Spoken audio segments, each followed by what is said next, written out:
Good evening, everyone. The winner-take-all game between the Nashua Silver Knights and the Vermont Lake Monsters here at Centennial Field wrapped up around 10 p.m. and this one did not disappoint from start to finish. The crowd tonight may not have been the biggest of the season, but it sure felt like it as nearly 3,000 fans packed the stands and made sure we could hear them all night long. Lake Monsters sent Champlain Valley Union graduate Ian Parent to the mound in the first inning. He struck out the first batter he faced, a nice fastball. The Silver Knights able to produce good contact and get runners on the corners with 2 out, but a pop-up to right fielder sends Vermont back to the dugout. Nashua starter Noah Wachter also cruises through the first 2 batters, but then Jimmy Evans steps up and shoots an opposite field double to bring the Centennial crowd to life. Next batter, Brian Schaub lifts a fly ball to dead center. It's back, and then it's caught by Silver Knights center fielder.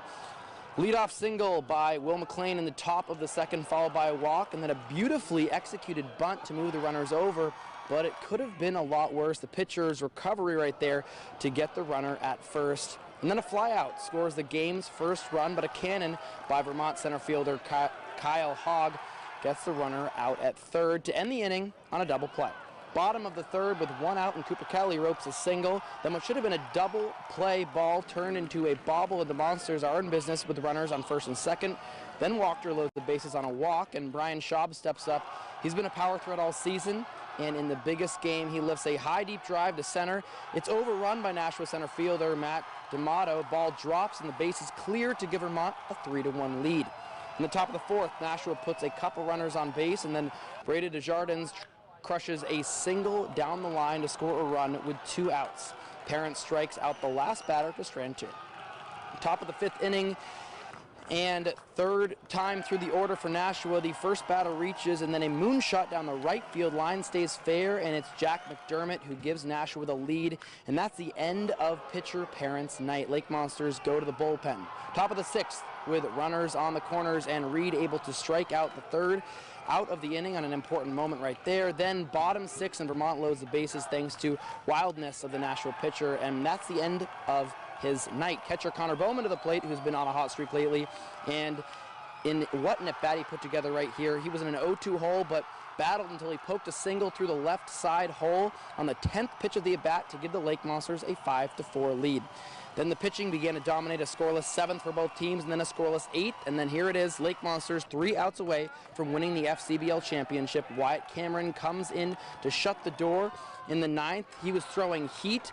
First batter strikes out on 3 pitches. Next batter able to jump on a ball, serve it down the right field line for a double, and then Jack McDermott again comes up and crushes a baseball over the left field wall to take the lead, and a groan from the crowd. So now it's to the bottom of the 9th.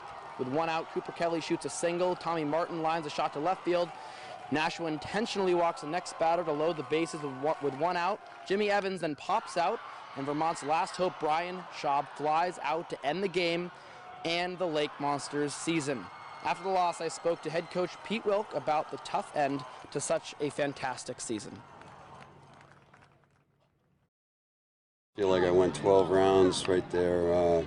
You know, that was a hell of a baseball game. You got to tip your hat to that club. I think it's one of the hardest things to do in sports is to repeat the championship, and we came damn close to it. We were 2 outs away from it, and you know, it hurts. It's going to hurt all, you know, until we get back here in May. Fantastic. It sounded like there were 10 grand in the stands. That was phenomenal.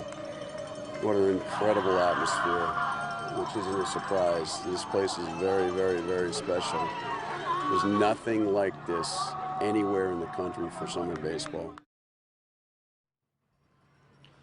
And that's the end of the FCBL season. Lake Monsters will be back in May. That's all for sports. I'm Taylor Viles, live from Centennial Field. We'll be right back.